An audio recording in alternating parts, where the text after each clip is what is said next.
In Volgas Ultimate Knockout, you control your fellow bean through multiple treacherous obstacle courses until you're the last bean standing. There are a whopping 53 dangerous rounds that your bean can go through as of Season 5, so why not rank all of them? There are 6 types of rounds in the game: Race, Survival, Hunt, Logic, Team, and Final, and I'm gonna rank it based on the standard version, so no variations. And I'm bringing back the good old very ranking from the Garden Warfare map ranking video with a few new additions. Of course, we got very uncool, very cool, and very uncool being the worst ranking, and very cool being the ones that are good, and very being the best of the best. And the new additions are very neutral being the mediocre ranking, which is between very uncool and very cool, and very love, which is between very cool and very, as a sort of it's good but not the best of the best. With that all out of the way, let's begin with the most common type of rounds, the races.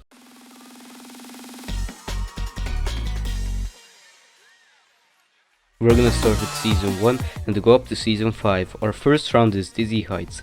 Dizzy Heights' main gimmick are the several spinning discs that can make you really fast.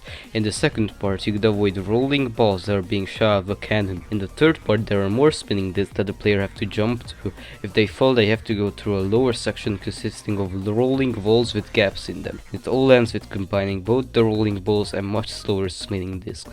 Overall, this map is quite simple just to introduce these spinning discs. It gets very cool. Next up is DoorDash, another fairly simple map. In DoorDash, you gotta avoid the fake doors and find the real door that lets you go through by jumping in them. In DoorDash, the only safe and reliable strategy is to follow the other players, and at the end, when there's only 1 or 2 real doors, it can really get annoying trying to get through those tight doors with the other players also trying to go through. DoorDash gets a very neutral. Next round is Fruit Shoot. In Fruit Shoot, you have to run up a conveyor belt while avoiding giant fruit and logs. The best strategy is to just stick to the left or the right side, because the logs only go through the middle, and this round can get really frustrating when you keep getting hit by like 1,000 fruit. Fruit Shoot again gets a very neutral. Next up is Gate Crash. In Gate Crash, you have to go through the gates that are going up and down in certain patterns, and each part has its own unique pattern, and at the end, right before the finish line, you have to go downhill on a path that is covered in slippery slime, and you also have to time it right so you can go through the gate and reach the finish line. Next up is Hit Parade. Hit Parade is a bit more complex compared to the others we've looked at so far. In the first part, you have to cross 3 beams, and if you fall, you have to go through a slime pool and then go uphill. In the second part, you gotta navigate through these revolving doors, and there's this big wall that opens and closes. The third part is a few swing balls, and if you get hit by them, you fall to the side with a conveyor belt. In the last part, you gotta go up a hill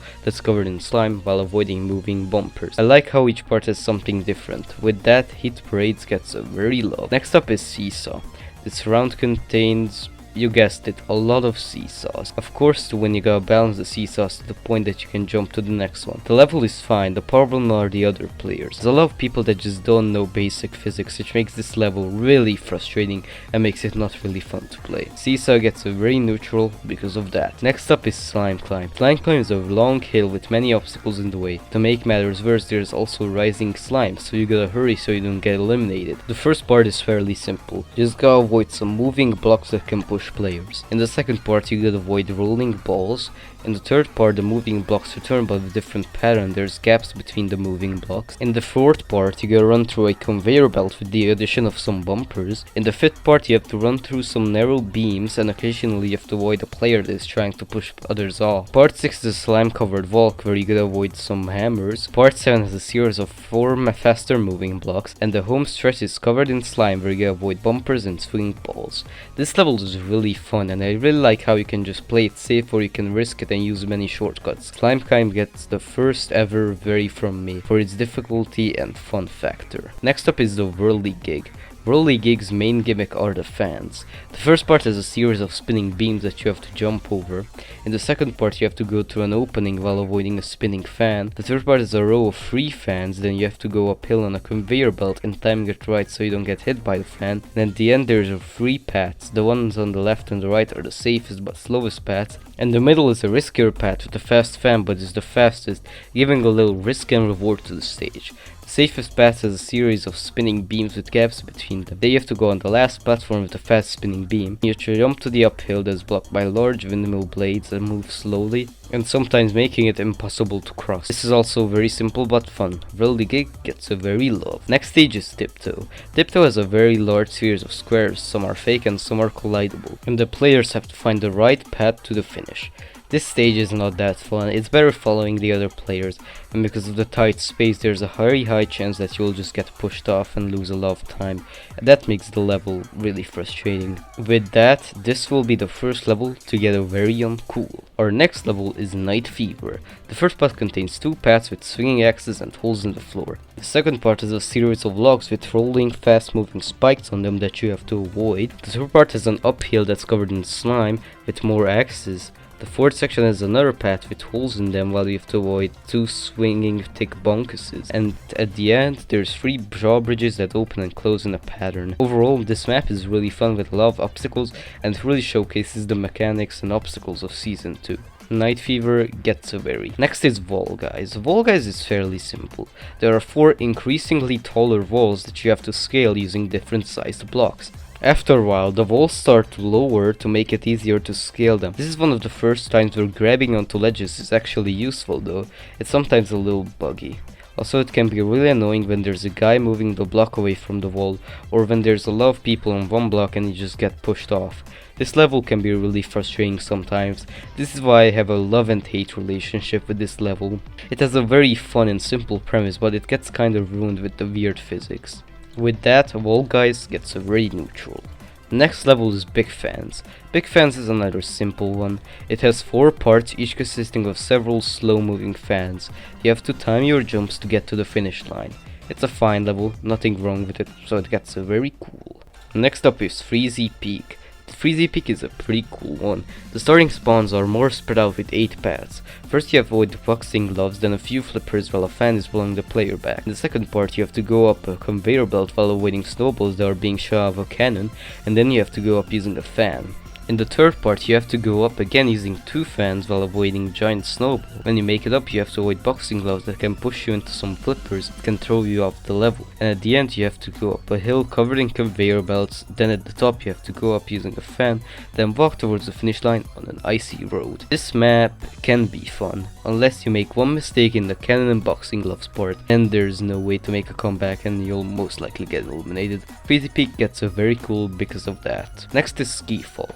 Skiffall is a bit different from the typical race levels. Instead of players having to reach the finish line, they instead have to go through rings to score 15 points. Players have to go down an icy slope, and there are 3 rotating wheels with rings in them that you have to go through with 3 types of rings. A bronze ring is worth 1 point, silver is worth 2, and the gold is worth 3. Between the rotating wheels there are multiple flippers and bumpers that will slow you down and make you lose all of your momentum. And at the end there's a different ring with the style of an archery target. The outer ring is worth 1 point, the one closer to the center is worth 2 points, and the middle one is worth 5 points. The funny thing is that you can skip the entire first 3 wheels and just head straight towards the middle one 3 times for an easier and faster qualification, kinda ruining the premise.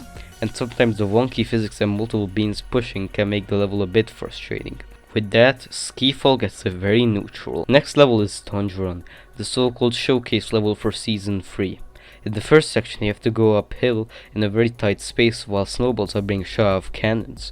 Due to the tight space and a lot of players, you can easily be pushed around, making this part more chaotic. In the second part you have to cross a path covered in ice while avoiding boxing gloves. There is also a lower path, which is my preferred way to go because I don't have to deal with the dreaded ice physics. Then you get blown by a fan, which leads to the third part. In the third part there are 3 paths to choose from. The ones on the left and the right are the safest paths, and the middle is a much more riskier one where you have to jump across boxing gloves. Fourth part contains a hill that is covered in flippers, while a fan is going left and right blowing players in the opposite direction, but you can just easily avoid the fan. And at the end you just use flippers to launch yourself in the finish line. Tangerine is really good at showcasing Season 3. Tangerine gets a very love. Next up is Roll On, which is a race version of Rollout, and with like Rollout, it contains a lot of rotating rings that you have to go across, and these rings have 3 different obstacles on them: bumpers, walls, and gaps. There's not much else to say about this level due to its simplicity. Roll On gets very cool. Next is Short Circuit, which is a bit different from the other race levels because you have to go through the level 2 times. In the first part there's a maze type thing with movable blocks, then you have to go through 2 conveyor belts while avoiding some boxing gloves. The second part contains rotating rings that you have to navigate through while avoiding the rods that go up and down. Then you go to an anti-gravity section where you go through the walls that go up and down. There's also a button where you can change the gravity, and at the end you have to avoid some flippers while avoiding some swing rods. Flippers can launch you forward and backward, and the ones that launch you forward can actually help you skip this part. This map is a really cool concept, and I hope we'll get more lap-based levels in the future. Short Circuit gets a very. Next level is Skyline Stumble, the introduction level for Season 4. The first part introduces the biggest mechanic of Season 4, anti-gravity. You go down and then up on some platforms while avoiding cannons. Then the second part you have 2 branching paths. Both paths are the same, but the flipper moves back and forth to block the path. On the path there are a series of buttons you can step on, which activates a cannon that shoots out stars, giving you a chance at knocking off someone on the opposite path. Then there's a series of force field paths that turn and off in a pattern, and the next part is a maze with force fields that can be randomly turned off and on using a button. Then you go down a hill covered in slime. In the next part, first you have to jump over some swing rods, and you have 3 paths to choose from. The ones on the left and the right is a conveyor belt which goes the opposite way, then you go into an anti-gravity section where you have to climb up to the finish line. The middle path has a giant wall that you can go up using flippers, but this path is not worth going for in my opinion due to the physics of the game. This is an amazing introduction to Season 4 with lots of colors, neon lights, and cool obstacles. Skyline Stumble gets a very. The next race level is the hardest, the longest, and the most difficult.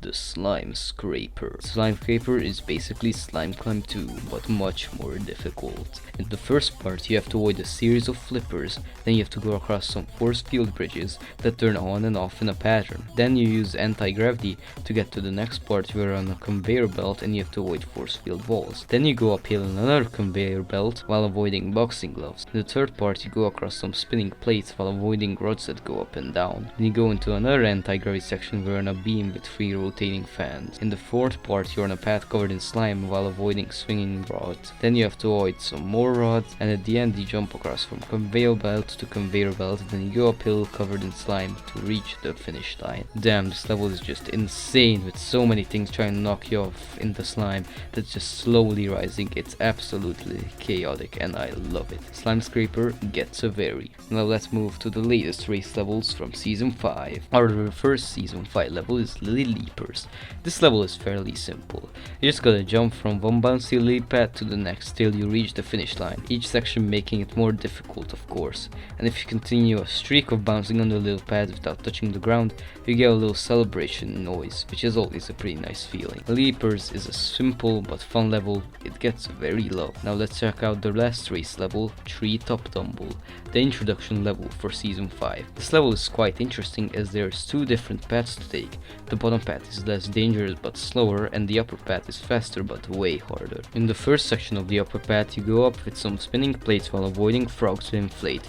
You just jump on some lily pads, then you go down on a very fun slime slide. The bottom path consists of a pool of water that slow you down and some circular platforms with frogs on them. In the second part, the first part's upper and lower paths connect, so people on the lower path can still try their skills on the upper path. The upper path has another 2 paths. The first path has a wheel with bumpers on them, and the other one is a narrow rod with a fan in the middle and a frog at the end. If you manage to fall, then you go to the lower path where there's another pool of water and you gotta jump on some lily pads while avoiding balls that are being shot out of a cannon. Then you go up to a big open section with 2 rhinos that will try to push players off the stage, or you can just avoid this on the upper path by crossing 2 swing logs. Then you go down the slime slide to the finish line. I really like this level with the upper and lower path, and I really like the obstacles, especially the slime slide. Treetop Tumble gets a very. With the races out of the way, let's move on to the survival levels.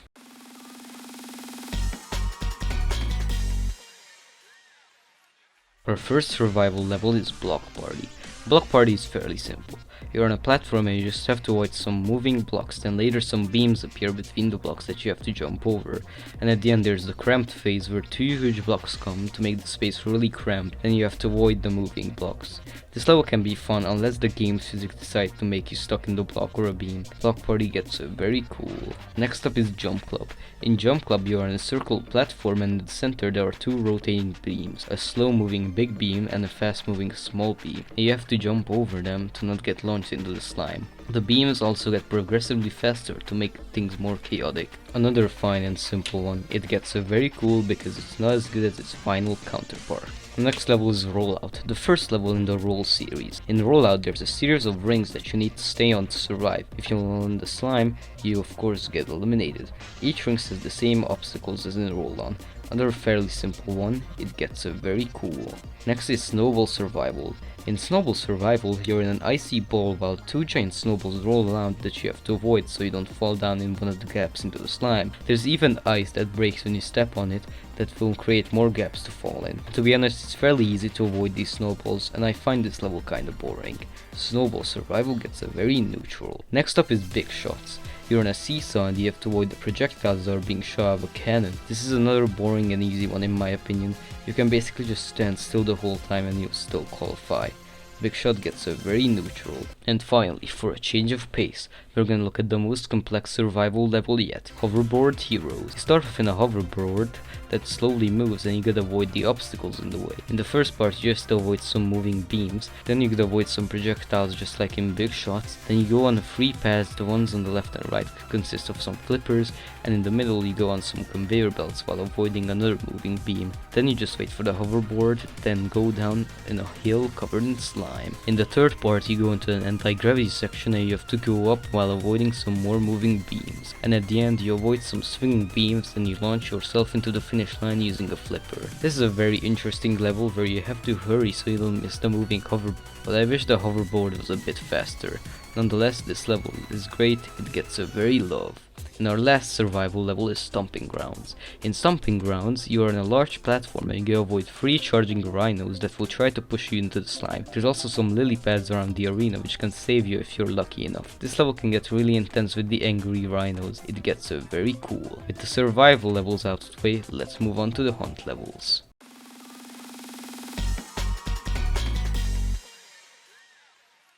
Our first hunt level is Tail Tag. Tail Tag's a fairly simple one. You just have to have a tail before the time runs out. If you don't have one, you get eliminated. You can get the tail from other people, or there's a chance that you start with one, but be careful because others will go for your tail, so you can avoid other people in this little arena with multiple obstacles. This level would be fine if it wasn't for the lag. If someone has a bad internet connection and they steal your tail, it will sometimes look like they stole it from like 5 meters away from you, and that can make this level really frustrating. For good things there's not a lot. I kinda like how this mode can get really chaotic, but that's it. Tail Tag gets very neutral. Next is Hoopsy Daisy, which is a solo version of the team game Hoopsy Daisy. In Hoopsy Daisy you have to go through the multiple rings that spawn around the map to score 6 points. There's 2 types of hoops. There's the normal one that will give you 1 point, and the gold one, which is more rare, gives you 5. There's also moving blocks that you can use to reach hoops or go up to the drawbridges where most of the rings spawn. I really like the level design in this one. Frustrating part is sometimes when multiple people go through the ring and you don't get any points, even though you were pretty much the first one to go through, and the physics and the ledge grabbing mechanic can also get in the way. And in my opinion, this level is better than the team variant. Hoopsy Legends gets very cool. Next up is Button Bashers, a very interesting one. In Button Bashers, you're only fighting against one player in a 1v1 situation, which is pretty unique.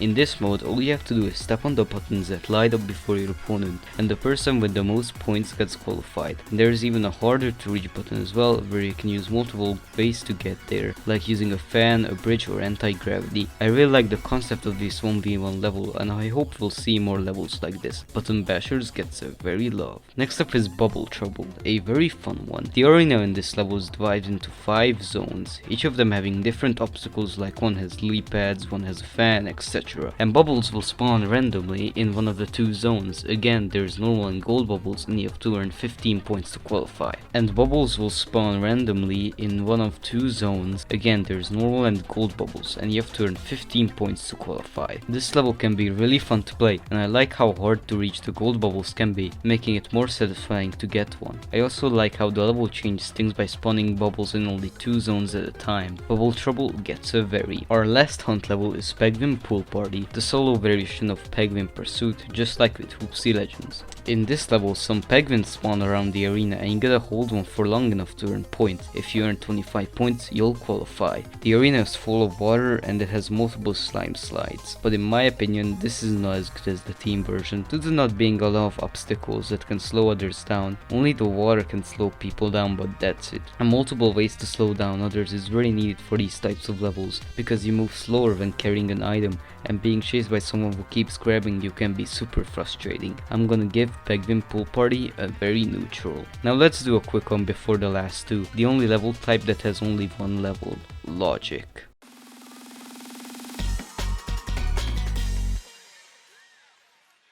And this level is Perfect Match. In Perfect Match, you are shown a few fruit for a short amount of time that you have to memorize. After that, the big screens will show which tile is safe and the other tiles will disappear. Do this 3 times as it gets progressively harder to qualify. There's nothing really wrong with this level, it's just that it's so boring. And you don't even have to memorize the icons because you can just follow the other players. Perfect Match gets a very neutral for being pretty boring. Next up is the most hated level types, the team games.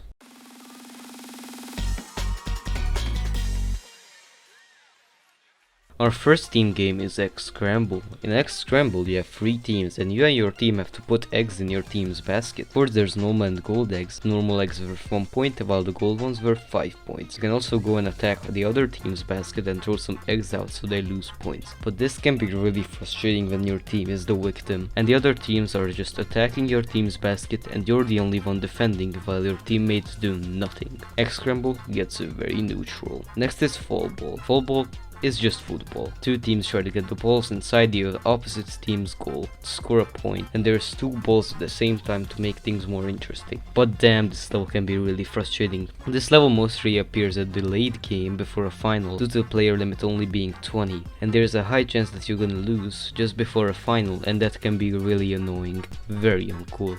And things just doesn't get better with Hoarders. This level is so hated that it literally got removed from main show's rotation. But let's talk about the level and why it's so bad. In Hoarders you have 3 teams and each team has its own little area where they have to push giant balls into these areas. The team with the least amount of balls gets eliminated. The same thing that happens in Egg Scramble can happen in Hoarders. Your opponent's targeting your team and your team only, while your teammates do nothing about it. This is why team games are hated by most people, because of your teammates. Very uncool. Next up is Hoopsy Daisy. In Hoopsy Daisy, 3 teams compete by going through multiple rings to score points. There are again normal and gold rings just like in Hoopsy Legends, and the rings spawn randomly, but I kinda enjoy the randomness. Hoopsy Daisy is the first ever team game that gets a very cool. Congratulations. Next level is Jinx. Jinx is one of the only team games where you can get 40 to 50 players. The game starts with 1 person on each team with the Jinx effect, which is visualized by a pink cloud around them, and the others have to avoid getting jinxed. If everyone on a team gets jinxed, then that team gets eliminated. This is another pretty fun and chaotic one, especially when you're the only one who's not jinxed and everyone else is chasing you. But just like in Tail Tag, there can be times where you are really far from someone and you'll still get jinxed, or when you grab someone and they don't get jinxed. Jinx gets very cool. Next is Rock and Roll, where 3 teams try to push their ball into the goal while avoiding obstacles that can slow the team down. The first 2 teams will reach the goal gets qualified. You can also slow down the other team with pushing the ball the opposite way. It can again get annoying when your team is the victim. Rock and Roll gets a very neutral for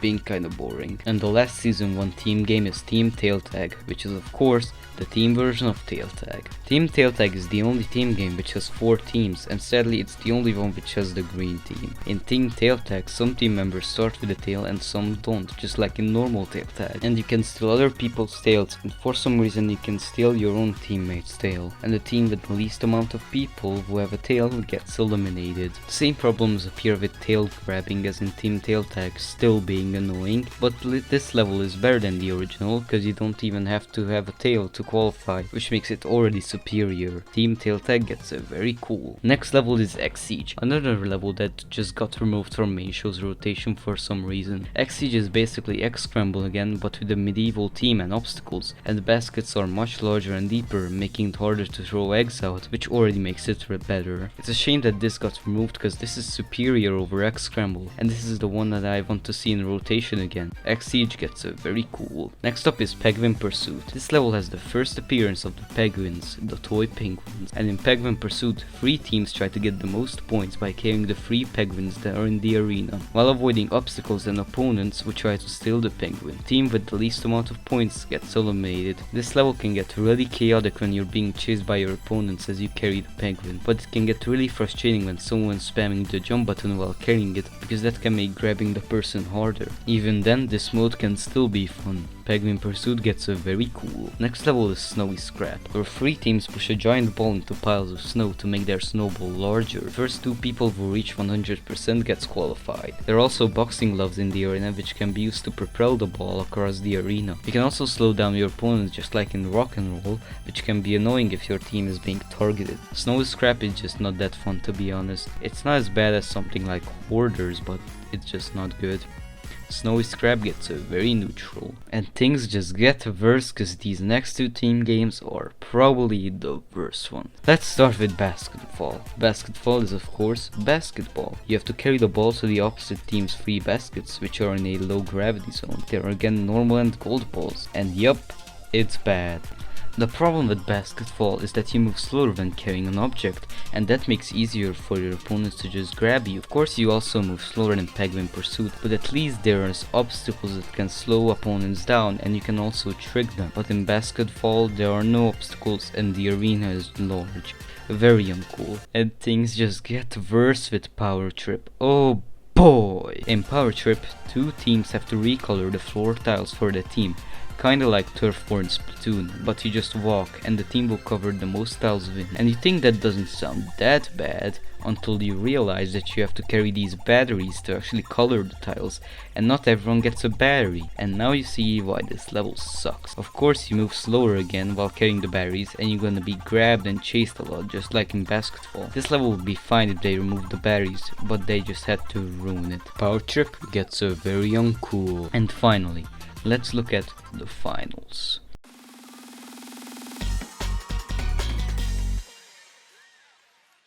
Our first final is Fall Mountain. In Fall Mountain, you and other players are in a race, and you have to go up to the mountain and then grab the crown while avoiding the obstacles. This would be a fine final, but it has just too many problems. Problem number 1. The physics are weird. If you get hit, you slowly slide down the mountain for way longer, and the steps near the end can make you randomly fall over. Problem number 2. The big balls that are being shot out of a cannon are just completely RNG. Problem number 3. If you mess up once, there's no way you're making a comeback unless you somehow launch yourself with Big Edis. Problem number 4. Desync. For some reason, grabbing the crown is just broken. You could be the first person to grab the crown on your screen, but actually someone else was first. This problem is probably the biggest and most annoying. Very uncool. Now let's move to a more positive note with Hexagon. There are several layers of hexagons, and if you step on one of them, they'll disappear. The last being standing gets the crown. This game can get really intense and competitive with strategizing, and there's actually room for mistakes. You can play aggressively and cut off other players, or you can play it safe, but I feel like in most of games of Hexagon it's always aggressive players, which can get a bit annoying, but Hexagon still gets a very love. Next up is Jump Showdown, the final version of Jump Club, but this time it's more intense as the beams can get to a really fast speed, and pieces of the platforms fall until there's only 2 pieces left. Of course, the last beam standing wins the crown. Jump Showdown gets a very love for how intense it can get. Next level is Royal Fumble, the final version of Tail Tag. You're in an arena with obstacles and you gotta have the tail before the time runs out. When the time runs out, the person who currently had the tail wins. Of course, you can use multiple paths and ways to trick the current player with the tail, or you can just steal the last second win, which can be really annoying when you're the victim. And there's the good old called tail grabbing problems, and think it would have been better if you would get points for having the tails, and then the person with the most points win. Royal Fumble gets a very uncool. Next is roll off, the final variant of rollout. As you can see, this is a fairly common thing. Of course it's more intense with faster speed and slowly rising slime, but it actually used to be faster during launch, but they slowed it down in the mid-season update. But it still can get fairly fast. This is probably my current favorite final, so of course it gets a very. Next up is Thin Ice, which is hexagon but with ice physics. There's 3 layers of icy hexagons and they slowly break down as players move around, and to be honest, there's not much strategy. The strategy part mostly comes towards the end. First part is just all about running around. Thin Ice gets a very neutral. And our final level is Lost Temple. The gimmick of this level is that the order of the rooms is always random, giving you a different experience each time you play. But it's basically Full Mountain and DoorDash combined. And if you hit a fake door, then you're pretty much doomed. Very uncool. And we're done! I've ranked all the Fall Guys levels of Season 5. I'm gonna do this every 5 seasons, so I'll see you in Season 10. Or when I upload my next video in the next century.